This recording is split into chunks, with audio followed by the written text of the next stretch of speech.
This episode is brought to you by Progressive Insurance. Do you ever think about switching insurance companies to see if you could save some cash? Progressive makes it easy to see if you could save when you bundle your home and auto policies.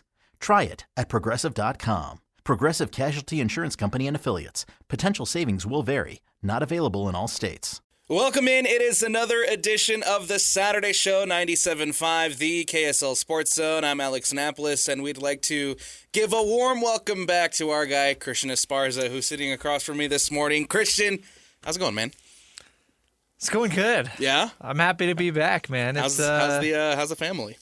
Family's adjusting. It has been a crazy adjustment. For those that don't know, my wife and I welcomed our first child. Congratulations. Thank you. Love it. Just over 3 weeks ago, so took a couple weeks off, and then this week got back into the fold, back into the business, and now I'm sitting here back in the chair. Love it, man. Great to have you back. Thank you. Great to be talking sports with my guy Christian, and this is the best part of my Saturdays, and so great to have you back. I will say I've been looking forward to coming back on the Saturday show. Good, man. I really have. And there's been a lot. There's Yes. been a lot that's happened. There is a lot to talk about, and so we'll get to all the sports talk here. But first, Sean's sitting behind the glass, pushing the buttons today. Sean, how's it going, man? I'm doing great. Good. Just riding a high from playoff hockey. Oh, I know. We're going to start with playoff hockey, but before we dive into the playoff hockey, what a week it was here on the station. What a week it was for Utah sports. Just an absolutely phenomenal week for the station, for KSL, and for all the coverage across all the sports, right? You start with Monday with the Jazz winning the coin flip. They get the tiebreaker over the Kings, and so they come out with the fourth record, and now Jazz fans don't have to worry about conveying that pick. I'm shocked. I am, but I'm not. I'm shocked. I thought Silver was going to walk up on the stage and say, like, psych, Jazz are losing their pick. Yeah. But I'm glad they're keeping it, I guess. Yeah, and I think every Jazz fan out there is excited for it. You move on to Tuesday, where you have the Mammoth winning their first ever playoff game on the road in Vegas to tie up the series at 1-1 and bring it back to Delta Center at 1-1. Wednesday night, Real Salt Lake Inter Miami welcoming Lionel Messi in one of the greatest of all times as far as soccer goes is in your backyard, and what an atmosphere it was. Messi Mania was at an all-time high down there in Sandy, and then you move on to last night, and the Delta Center was absolutely rocking, man. You know it's a great environment when you can't hear the commentators on the TV broadcast because the crowd is just drowning them out. It was electric. It was absolutely fun to watch, and the Mammoth ended up winning 4-2 against the Golden Knights. Yeah, I mean, several times. Shout out Matt McConnell, the TV voice of the Utah Mammoth, and a couple times, man, he said this is one of the loudest buildings he's ever been in.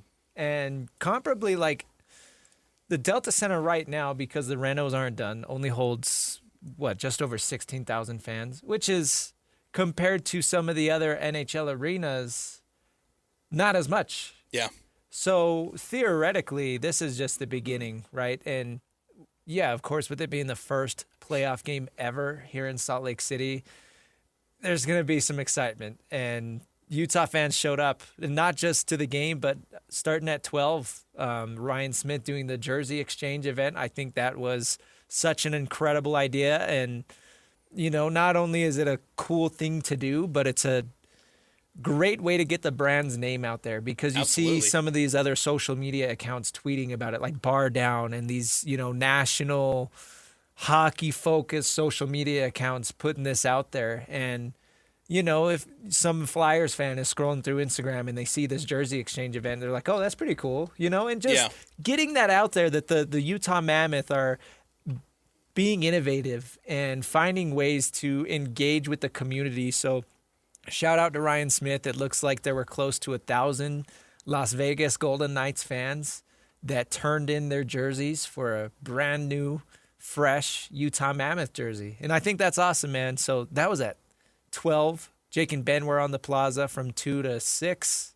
Yeah. And then leading right into the game. How was the plaza? Was it Oh, popping? dude, it was popping from the get-go. I mean, there was a live band, apparently, that Jake and Ben didn't know were going to be there. They started right at 2, right next to Jake and Ben. Nice. And festivity, I mean, tons of listeners were stopping by. We had some people that won tickets on the way to the game. We had a ticket giveaway And this guy was just driving on his way to the game just to go hang out at the plaza, and he said he was hoping he didn't go down there with tickets. He was hoping that he'd win tickets to the game, and lucky for him, he was listening to Jake and Ben, and he won a pair of tickets. That's awesome. So yeah, he stopped by the booth to tell Jake and Ben, and then shout out to everybody on the broadcast crew, the SCG broadcast team. Dang near everybody stopped by. I mean, Mike Folta, Nick Olchek, Sarah Merrifield, Kim Becker, Matt McConnell, Adrian Denny, all those guys. They all stopped by and helped get you ready for the Mammoth playoff action. It was such a fun day yesterday, man, and that's what it's all about. Haven't had playoffs in the city since 2022. It's been 4 years, and I think you could definitely feel that vibe. It was fun to watch. It was fun to watch. Everything going on the plaza, everything that was going on social media with the jersey exchange, everything that was going on with Utah getting ready to host playoff hockey. First ever playoff hockey game here at Delta Center, and the Mammoth responded well. They didn't necessarily have the biggest game as far as the shots go. The thing that really sticks out to me is the fact that the Mammoth won this game with 12 shots against the Vegas Golden Knights 32 shots. So, okay, that's my question is, do you think at first your reaction is like, oh man, that's cool. But then you take a second to think about it and it's like, wait, you don't want to do that ever again. No. Right? I don't think that's necessarily a recipe for success by any means, but I think the Mammoth were just really opportunistic in taking the chances that they did have. They capitalized. But then also on the other side, man, Karel Vejmelka. Yeah. Veggie. Standing on his head, making save after save after save. He had an absolutely phenomenal game, and then you got to give credit to Lawson Krause, of course, too, scoring 2 goals within a 5-6 minute span in that second period to make it 4-0, and what ultimately felt like a blowout up to that point, despite Utah being outshot by the Golden Knights. Yeah, it was a phenomenal game, and there were a lot of questions about what the altitude would do to the Vegas Golden Knights because you saw, especially in the first game, and it got dialed back a little bit in the second game, both of those in Vegas, right? But it's clear that the MO for the Knights was to come out and just bully the heck out of this very young and inexperienced Utah Mammoth team, right? They wanted to kind of, establish their dominance as the vets that, won the cup just a couple of years ago, and they're these big, tough guys going against this team of kids. Yeah. And, that worked game 1. Game 2, the Mammoth found a way to kind of get around that. They realized that they are younger, they are faster, and they can use that to their advantage. So I was curious to see what it would look like here in Salt Lake City. How much can that Golden Knights team exert themselves when now they're playing at altitude? Not only are they having to play catch up with this much younger team, but they're playing at altitude, and they're playing in this raucous environment. And I think, a lot of people say that home ice advantage is not a real thing in the Stanley Cup playoffs, and maybe over, any regular series that's not. But I think you look at the first playoff game ever in Salt Lake City, I think there's going to be a little bit of an advantage. And that was pretty clear because, man, you brought it up earlier, but it was just so loud. Loud. It was. And you had everybody showing up. Larry Markkinen was there. Benson Boone was there. Ryan Smith, of course. And who knows what other, Does Benson Boone live in Utah? He has connections. I don't know if he lives in Utah, but I mean, yeah, he's been to several Mammoth games, right? I feel like he's at Delta Center all the time. So yeah, dude, it's such a fun game. And then you speak about the Mammoth being opportunistic, and how about Mackenzie Weegar, right? I think he had my favorite goal of the night. Oh, his goal was so fun. The puck kind of just pops loose, and there's Weegar sitting there, kind of hanging back, and he recognizes that the puck is coming loose and it's just sitting there rolling, and he kind of just scurries up to it and slaps it in right off the face mask of Carter Hart. What a goal, It goes like off his face mask, and then it goes off the pad, and then somehow in between his legs and in. What a way to score. What a way to score for Mackenzie Weegar. And then Dylan Gunther's goal, obviously. You had Coach Tortorella talking about it in the post game for the Knights, like, nobody's stopping that. Nobody's stopping that shots. And actually, funny enough, they're on the power play, and so many times on the power play, it's like, okay, get Dylan Gunther to his circle. And he takes that first shot, and I'm sitting there watching with my wife, and I'm like mansplaining to her. I'm like, oh, he missed that shot. That's his favorite place to shoot from, though. Like, he loves shooting it from there. And then they swing it around and get it back to him. Second one goes in. And you just, there's not much you can do. That's one of the prettiest shots in the league. The pop too that you heard on that Dylan Gunther goal was again incredible. It's a great environment when you can't hear the commentators trying to call this goal that Dylan Gunther just scored. And I want to send it over to the head coach, the Bear, Andre Tourigny, where he talks about the crowd noise and how the Delta Center and the electricity inside that building even caused confusion for their own guys. We had some confusion on the bench. Guys did not know who was up. For the people who know me, I can be pretty loud. I did not go through. The crowd beat me, no doubt about it. So there's a few things we did as a staff to get better during the game to make sure there were less confusion, because look at the tape, there's 2-3 shit in the second period where there were a little bit of a confusion. I know we're new to this whole hockey thing, but hearing that comment from Bear, hearing how loud it was on the broadcast, seeing how hyped up everybody that was in that building was last night, seeing how hyped up Jay Stevens was on that post-game reaction with Scotty G last night, man. You can't sit here and tell me that home barn advantage doesn't matter in the Stanley Cup playoffs, because clearly last night it did, and that's credit to everybody that was in that building last night. That's credit to everybody who made this such a big event and showed up for the occasion, man. Yeah, and I think, two things with that. First off, I think it's a testament to all of the hockey fans that have been here in Utah and haven't had an NHL team to support in person, right? You've got so many fans that have probably traveled out of state and gone to NHL games, right? My neighbor, when I first moved in, I talked to him. He grew up in Colorado, and he was wearing Avalanche gear all the time. Over the last year, Alex, I haven't seen a single Avalanche hat on this dude. He's been wearing Utah Mammoth gear, right? That's awesome. I saw him mowing his lawn the other day, and he was wearing a Utah Mammoth like hoodie and hat. And I looked at him, I do the tusks up, and he's like, yeah, let's do it. Like, these people have been dying for a team to come here in Salt Lake City. And now they have a chance to go watch. And I just can't imagine what that feeling is like. Kind of feeling left out, not having a team to support. You kind of have to adopt another team. And that's why you saw so many Golden Knights fans at the jersey exchange, right? Because people probably saw the Knights go to Vegas and they're like, okay, that's pretty close to Salt Lake City. We're never going to get a team, so I'll be a Golden Knights fan. Well, just a few short years later, now we do have a team, so all those guys are becoming Utah Mammoth fans. And so now they have a team to go support, a team to go watch. And then on top of that, you've got, like I brought up earlier, this is a market that, because of the rebuild the Jazz have been in, whether you like it or not, we just haven't had playoffs in 4 years. And we know what playoff environments can be like in Salt Lake City. We've been to playoff Jazz games.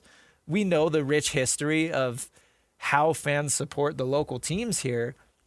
I think everybody else on the outside kind of has forgotten that because, the Jazz have not been winning lately, right? So people forget. Yeah, people forget. Definitely have. And then now you give them a taste of playoffs, and it's a different sport, sure, but we love our sports here in this beautiful state of Utah, and people show up, man. When you give people something to be excited about, when you give those fans something to cheer for, they're going to cheer loud and proud.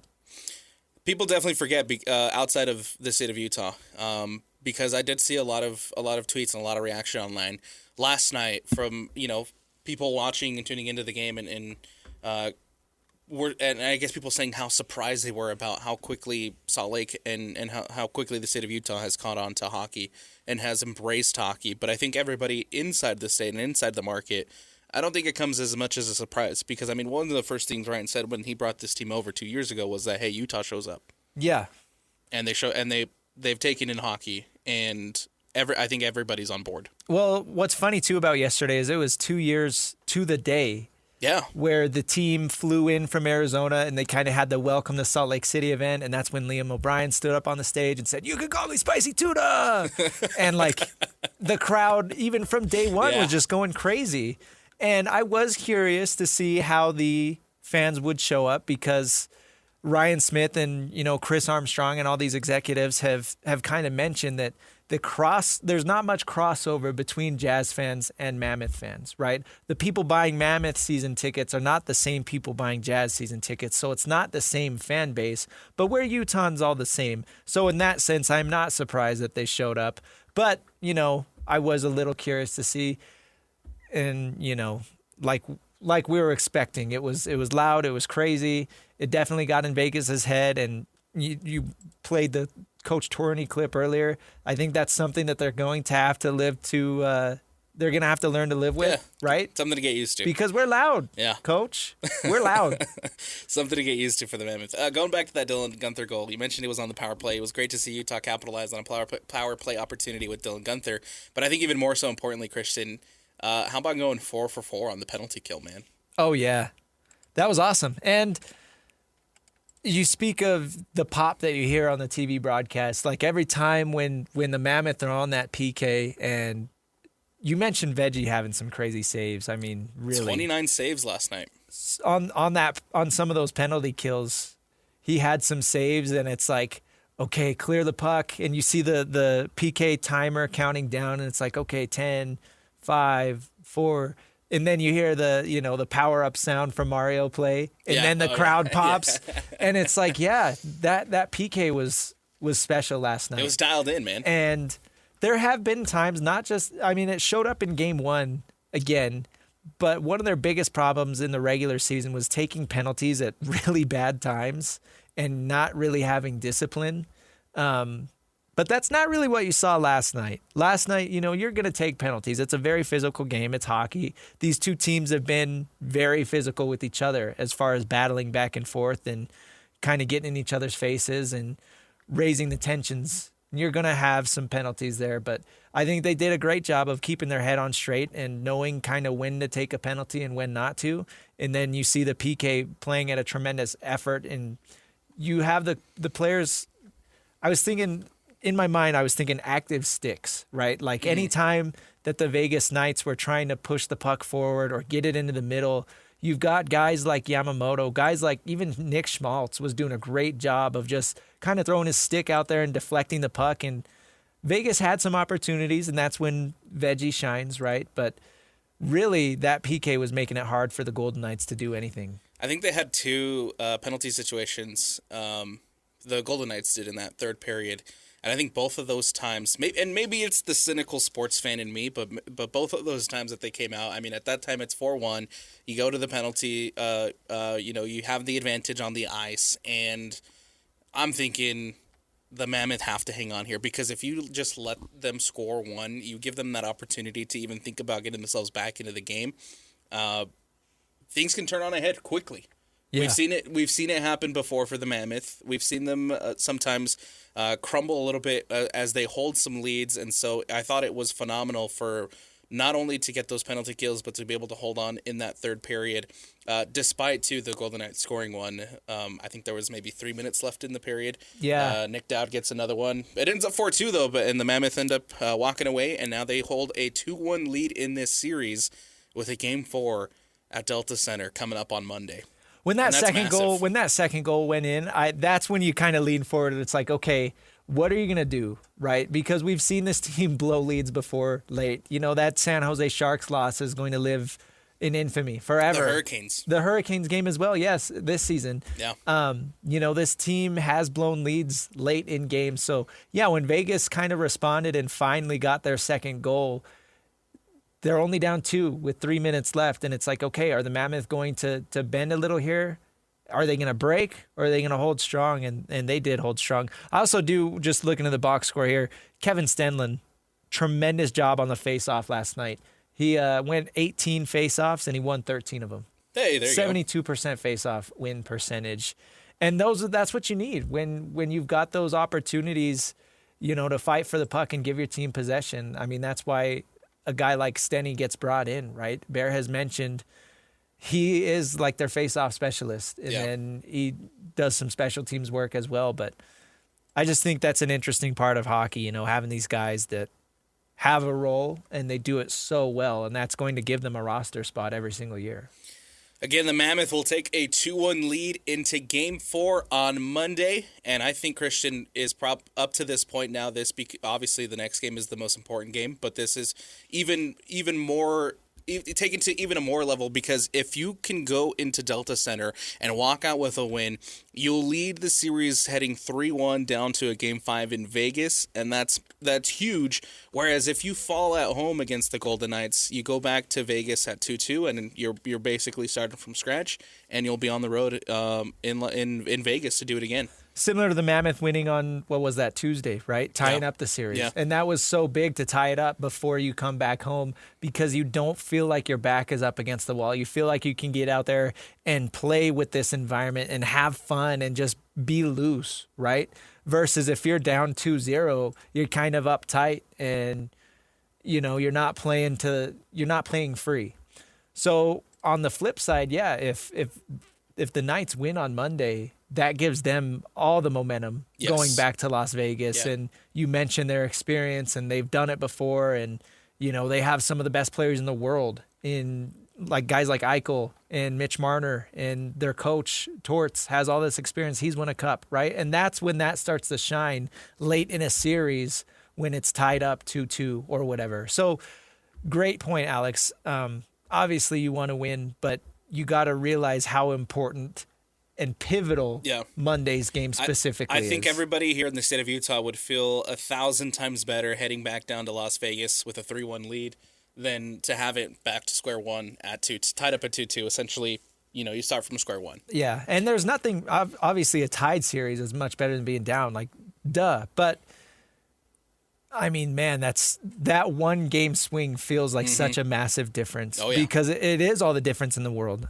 When you look at the way these two teams played and the style that the Mammoth are playing with right now, it's like that's what happens when you have such a young team. When you have this excitement and you're able to play with this juice and this energy, you need to capitalize on that.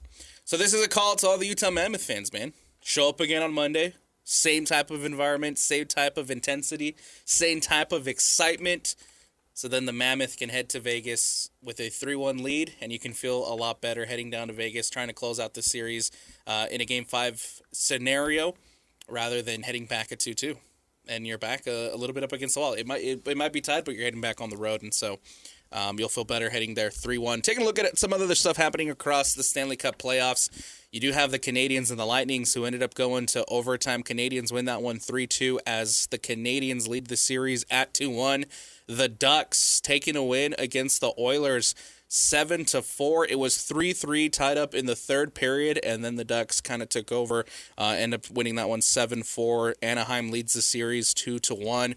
Later today, coming up at 1 o'clock, the Hurricanes and the Senators. The Senators on the verge of elimination. Carolina leads the series 3-0. The Stars and the Wild, man, that series has been fun. I've been watching and tuning into that one closely because it's been really fun to watch, and so they're coming up at 3:30 p.m. today. Dallas leads that one 2-1, and then you have the Penguins and the Flyers coming up at 6 o'clock tonight, and the Philadelphia leads at 3-0. Going back to that Stars Wild series, I mean, that's why it was so pivotal, so important for the Mammoth to finish with the wild card 1 spot. Oh, yeah. Because you look at the Kings, right? They're down 3-0 against Colorado. And even if they were to somehow beat the Avalanche, they'd have to move on and play either the Stars or the Wild. Like, that top half of the bracket is so loaded. Mm-hmm. Whereas, I mean, if the Mammoth get past Vegas and say Anaheim beats Edmonton, that's a great matchup for the I Mammoth. didn't think was possible heading into the Anaheim beating Edmonton. Yeah. I thought Edmonton would ultimately. And I mean, it's still early in the series, right? We just played Game 3.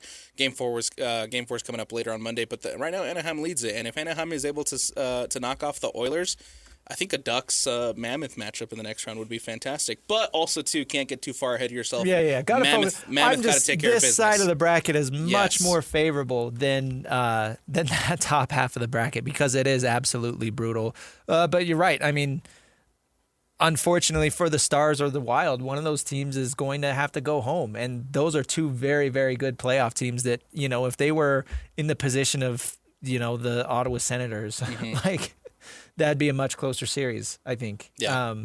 So that's just the way this bracket shakes out, man. You got some really, really tough teams in the top of the West, and then the bottom of the West, kind of not the same. There's been a lot of fun series, man. It's another one that I've had fun watching and tuning into a little bit. How about the Bruins Sabres series?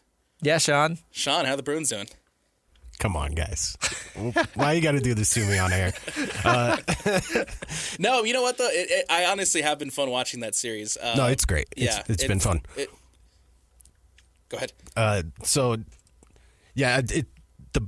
The Bruins getting back home, they lose the first game. That's back to Christian's point about the Mammoth winning their first home game. Like, now the Bruins' backs are up against the wall completely. They have to win game 4 and get back to Buffalo even, because otherwise the environment in Buffalo is going to help them so much that the Bruins won't be able to get over that, I don't think. Yeah, the Buffalo in the playoffs for the first time since 2011 or 2012, something crazy like that. And they won that first game of that series. That was on before the Mammoth game, and really intense game. Buffalo scored like 3 goals in the final couple minutes. That was a crazy game. But yeah, that series is insane, and that's where you kind of see just how quickly some of these games can flip and some of these series can flip. Because if Buffalo didn't have that crazy comeback and Boston's up 2-1, you're having a completely different conversation. Mm-hmm. But that 3-minute stretch of that first game completely changed the way that this series is going to play out. Unfortunately, that was game 1. So for Boston, they do have a lot of room left to make things up and kind of rein things back in, right? But you just got to be opportunistic, man, and not let the moment be too big. And fortunately, I think the Mammoth are doing a really good job right now of utilizing the excitement and playing with the juice without kind of relying on it. Yeah. And, it can get to a point where you let that excitement turn into almost like an anxiety. But I don't think the Mammoth are there. I think they're doing a really good job of riding that line, of taking advantage of all this kind of chaos in a way, but just, everybody here is just having so much fun watching this team because it's their second year here in Salt Lake City and they're up in a playoff series. Like, if you would have told us that 2.5 years ago that would happen. Wild. Crazy. Wild. Yeah, when the Knights won the cup. What was that, 3 years ago when the Knights won the cup? If you're like, 22? In just a few years, this team is going to be down against Utah in a playoff series. Like, what? Crazy. Love it. The Stanley Cup playoffs have been really, really fun to watch. We're still waiting for a time on Monday, I believe. Still hasn't been the TV schedule for still hasn't been announced. We're still TBD on when the Mammoth will take on the Golden Knights on Monday. But that game is coming up on Monday, and we'll have it. Of course, you can hear it here with Mike Folta on the call on 97.5, the KSL Sports Zone. Give me a 6 p.m. puck drop. It's hard watching these late games with a newborn. That'd be fun. It is. That'd be fun because so then I can catch up on some sleep. It hit 9 p.m. last night, and that's like been our bedtime for the baby. And I'm like, hey, sorry, I gotta watch this one. I gotta watch the game. Can't miss this one. Yeah, give me a 6 p.m. puck drop. That would be awesome. Love it. You know what playoffs has also been fun, man? The NBA playoffs. Oh, boy. I know there's no Jazz in the fight, but there has still been a lot of really fun things to watch and follow along with this NBA playoffs, and so we'll cover that next. We got to take a break here on the Saturday show. When we come back, we'll jump into NBA playoffs. That on the other side. Stick with us. It's the Saturday show, 97.5, the KSL Sports Zone. This episode is brought to you by Progressive Insurance. Do you ever think about switching insurance companies to see if you could save some cash? Progressive makes it easy to see if you could save when you bundle your home and auto policies. Try it at Progressive.com. Progressive Casualty Insurance Company and Affiliates. Potential savings will vary. Not available in all states. Welcome back in. It's a Saturday show, 97.5, the KSL Sports Zone. Alex Napoles, Christian Esparza, taking you through this beautiful Saturday morning as we wrap up a phenomenal week in sports. We want to keep some of that Mammoth madness going. We want to keep some of this playoff hype going. So if you were at the game last night, if you partook in any of the festivities last night on the plaza, if you let us know how you got involved. Let us know what your favorite moment was from last night's first ever home Stanley Cup playoff game for the Utah Mammoth. Let us know in the YouTube comments. Call in and give us your thoughts on the Utah Mammoth, and we'll read off some of those comments, or we'll play some call-ins here on the show and get people excited about the Mammoth. Let us know if you rode the Zamoth. Yeah. I was that got announced when I was out, I think. I haven't had a chance to get my thoughts on it. What's your thoughts on the Zamoth? Freaking sick. Awesome. Are you serious? It's cool, man. I want to take a picture on it. I haven't been to see it yet, but that thing's pretty cool, man. So if you've been up there, if you've been on that thing, let us know. Let us know. Let's jump into the NBA playoffs and talk about some stuff going on in the NBA. And Christian, what a difference it makes when the NBA, when there's, implication, when there's meaningful basketball on the line, right? I know that there's a lot of criticism online talking about the product of the NBA and how the regular season has been so diminished, and everything that people talk about and about the 82-game season and wanting to be shortened it for player safety, for people's interests. But when the NBA playoffs come around, man, it's so fun to watch and be tuned into every single game, because the players do turn it up a little bit when there is meaningful basketball on the line. You're saying the NBA can be fun to watch? It can be fun to watch. That's crazy. When the elimination's on the line. When and it's stuff like playoffs, that. Yeah. But not the Oklahoma City Thunder playing. Yeah. The Celtics and 76ers, though, last night was really fun. Yeah. The Celtics. No, I think all of last night's games were great, and there's a ton of big storylines, right? The Spurs pick up a win with no Wemby. They're back up on the series 2-1.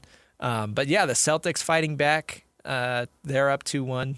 But we got to talk about the biggest game from last night. Lakers going up 3-0 over the Rockets. The Rockets making the big trade for Kevin Durant last year. With no Luka. Right. And with no Austin Lakers Reeves. without their top two players. Yeah. 41-year-old LeBron James leading the charge. And the Rockets make that trade for Kevin Durant. They're on the verge of being swept. They lost in the first round last year. They thought KD would be the answer, and I'd argue they've gotten worse.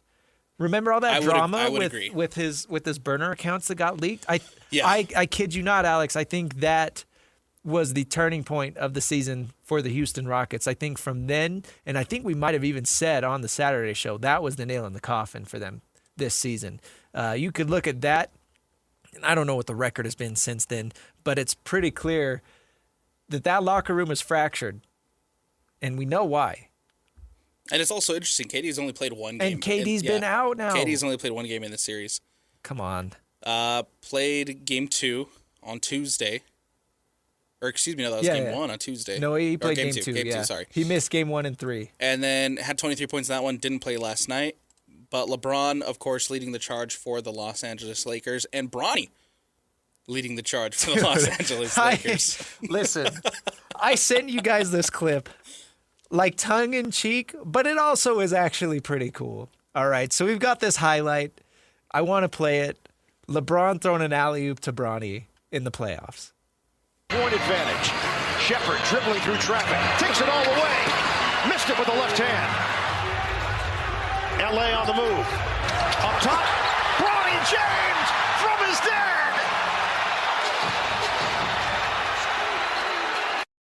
He only played 9 minutes, but he had 5 points. He had that alley-oop layup, and then he hit a 3.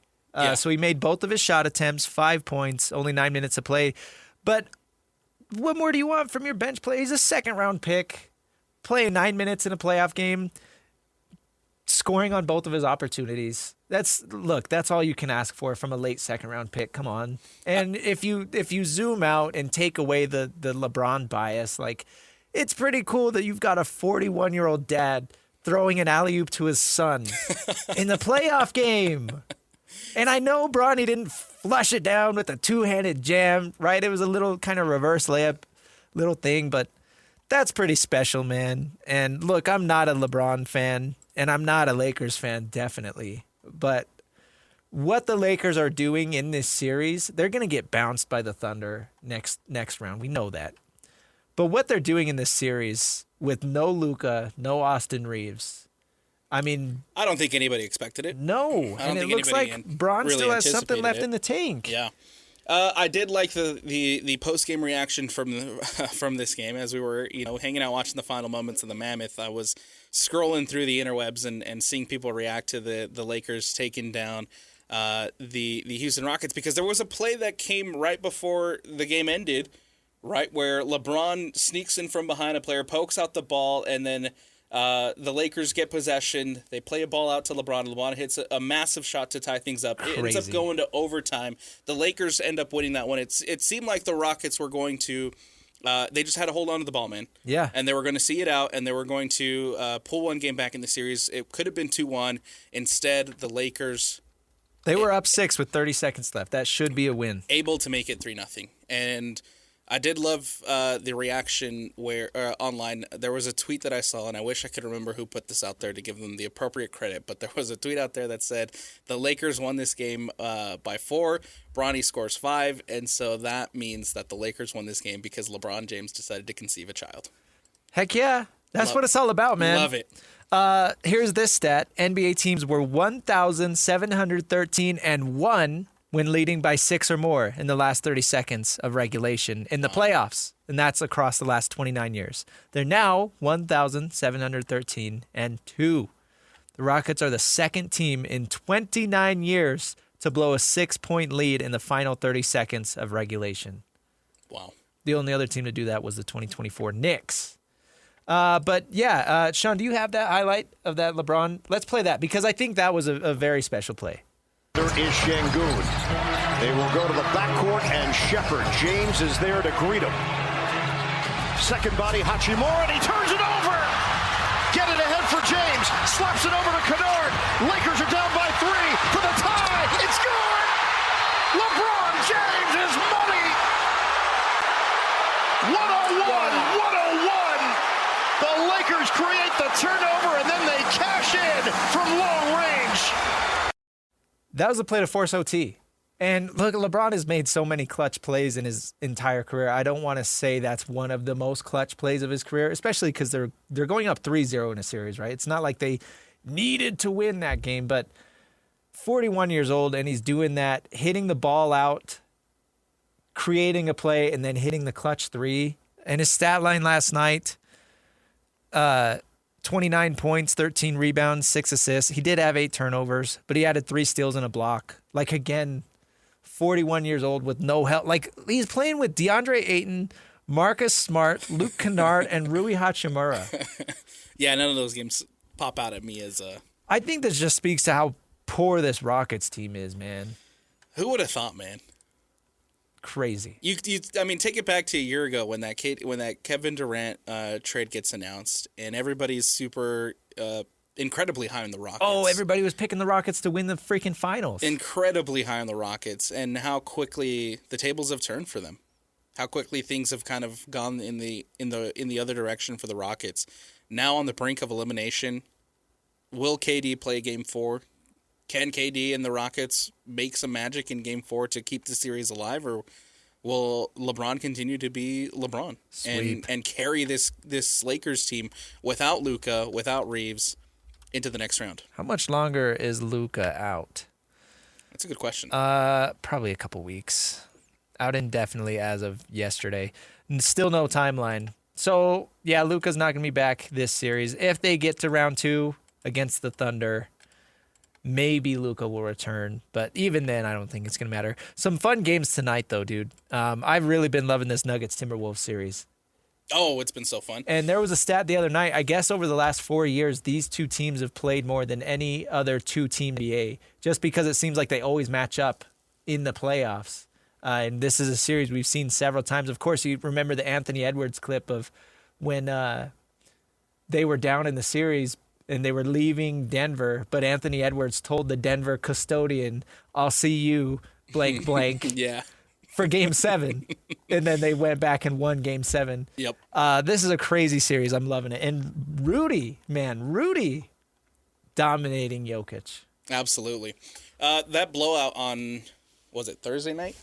Yeah. Was took me a little bit by surprise, and then Minnesota. For me, this is like it for Minnesota with this team, right? If they're not able to make it past the Nuggets, and if they're not able to make some sort of a semblance of a run into the West to another Western Conference championship, I don't know what happens to this team. I don't know what happens to this roster. Maybe I think if they can't make it deep into the playoffs, they've hit their ceiling with this roster, but they're showing fight, and they're showing that they can compete with Nikola Jokic and the Denver Nuggets, who I thought also had a really good shot of making it to a Western Conference final. Yeah. And it's fun to watch a guy like Ant step up in big moments. It's fun to watch Rudy Gobert step up in big moments too, honestly. Well, the Nuggets, another team who had some big offseason acquisitions a year ago, and everybody talked about them as some of the favorites right behind OKC and Houston in the West.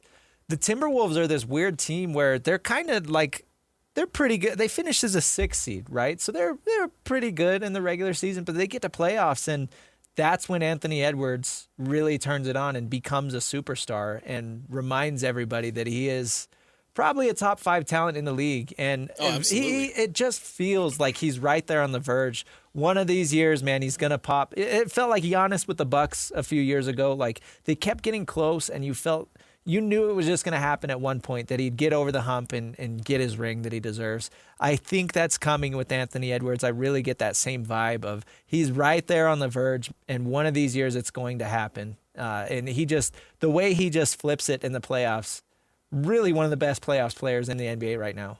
I would agree. I don't know if they get it this year, but I would agree that Ant is on the verge, and this Timberwolves team is on the verge. You don't think they could beat OKC?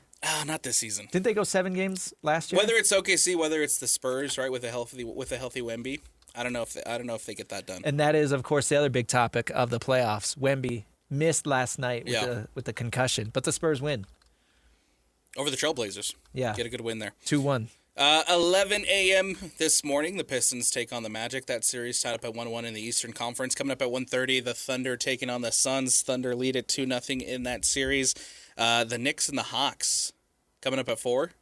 The Hawks leading it 2-1 thanks to a winner from CJ McCollum. Did you see that clip of apparently they call Quinn Snyder Captain Jack? No, I haven't seen that. Oh, I'll get Sean to play that. We'll have that ready next segment. Yeah, dude. Apparently that's his nickname in the locker room. Quinn Snyder, of course, longtime Jazz coach. Apparently his nickname is Captain Jack, as in Jack Sparrow. As in he doesn't know what he's doing, but it works out in the end. I've been a little disappointed with the Knicks. I thought that they would handle this Atlanta team easily, but not to be the case so far, as the Hawks lead 2-1. Yeah, that's a strange one. And how about the Raptors showing some fight against Cleveland? The 4-5 matchup, that can always have some pretty fun games, right? The Raptors, I really like Scotty Barnes. Outside of that, though, not much to love about the Raptors team, in my opinion. I don't know for the Cavs. No, and I think outside of Scotty Barnes for the Raptors, Scotty Barnes is your guy. Yeah. RJ Barrett's fine. He's good. But Scotty Barnes is your guy. For the Cavs, man, I think the similar feeling that I have with the Timberwolves, right? Like, this is it with this roster. This is it with this team.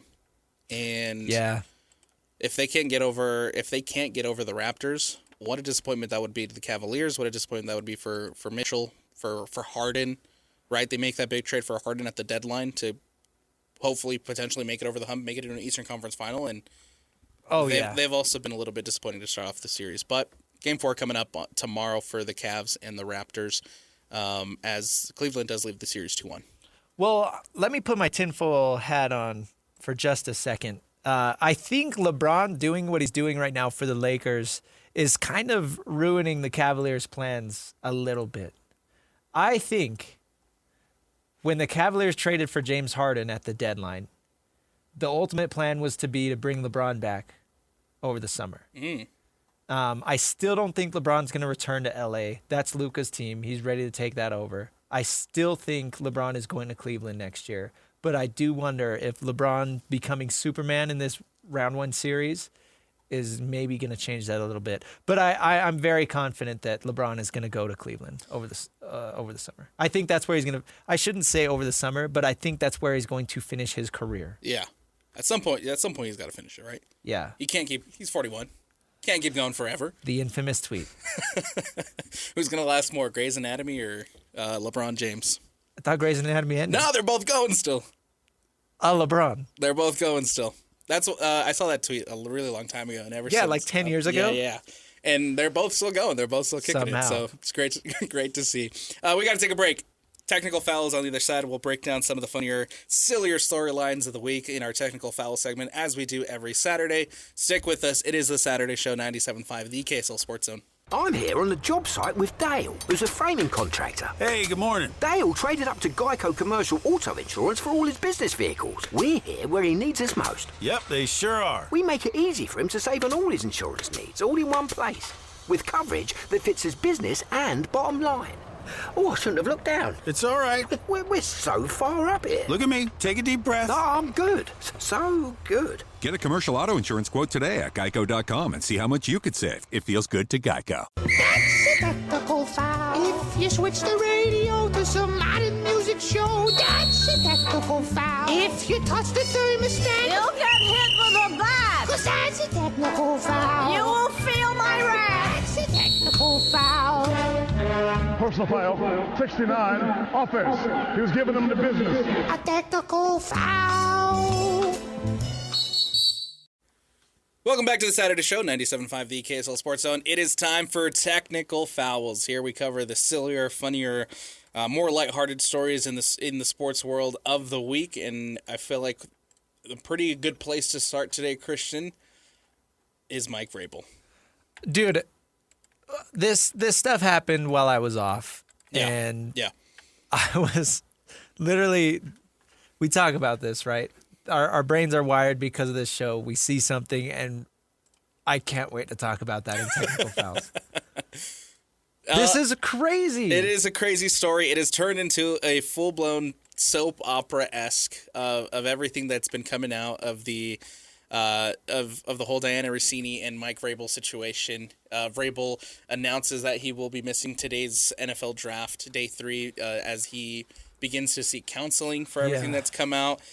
Rossini off of social media because of everything that's come out. The more people dig into the story, I think the crazier and crazier it gets.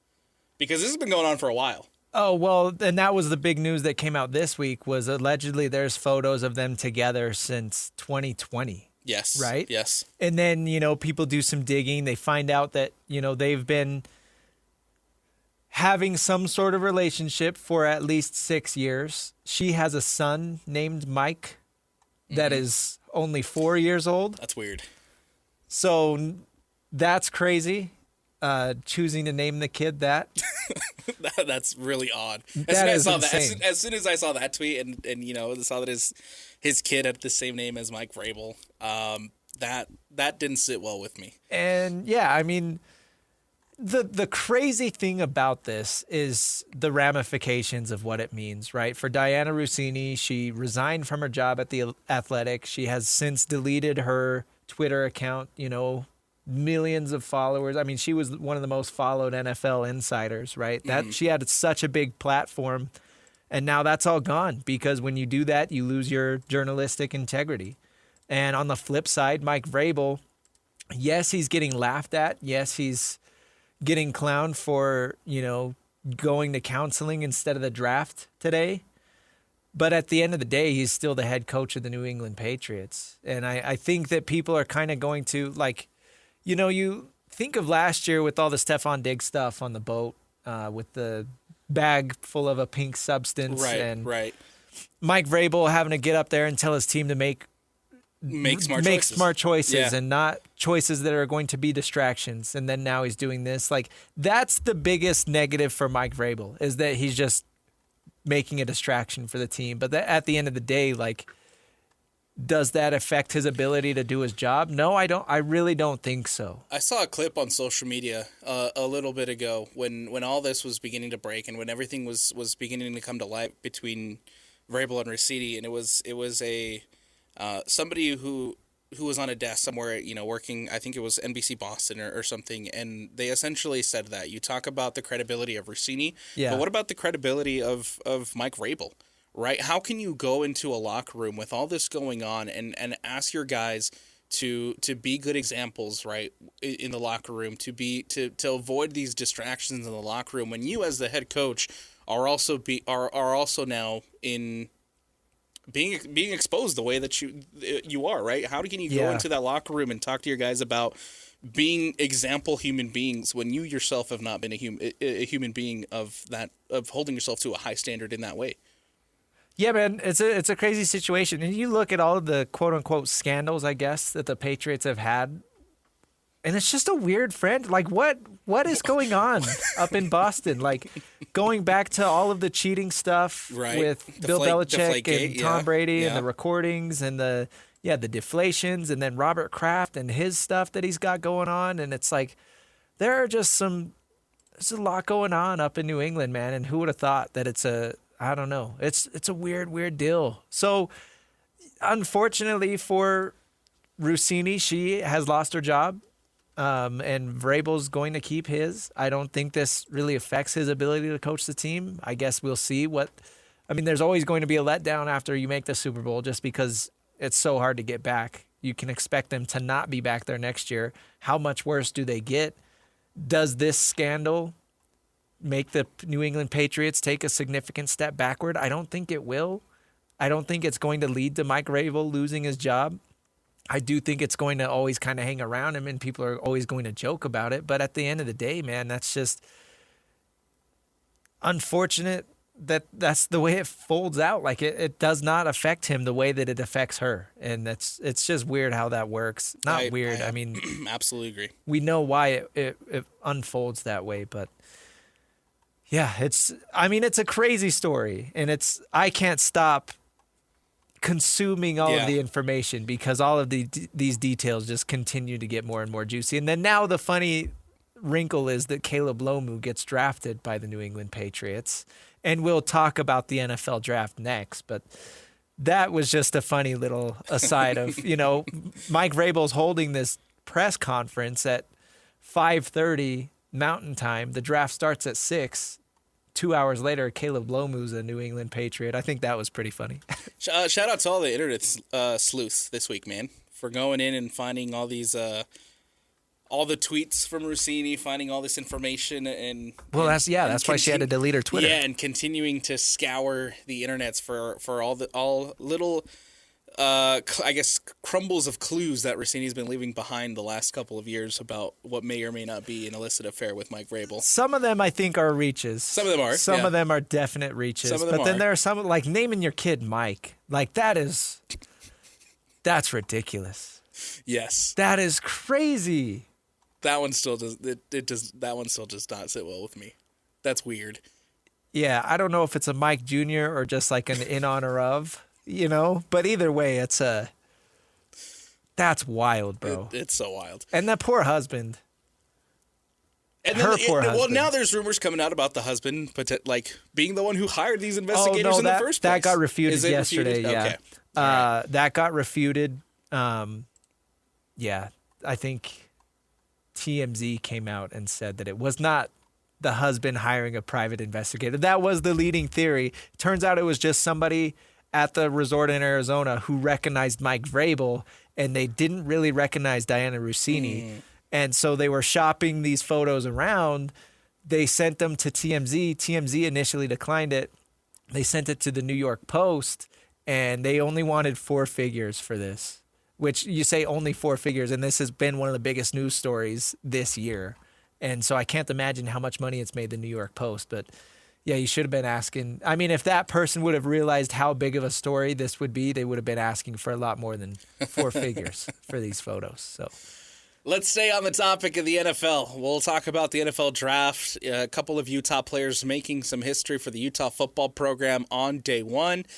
No locals taken on day 2 as we begin day 3 action of the NFL draft. That's coming up next. It is the Saturday show. Stick with us. It's 97.5, the KSL Sports Zone.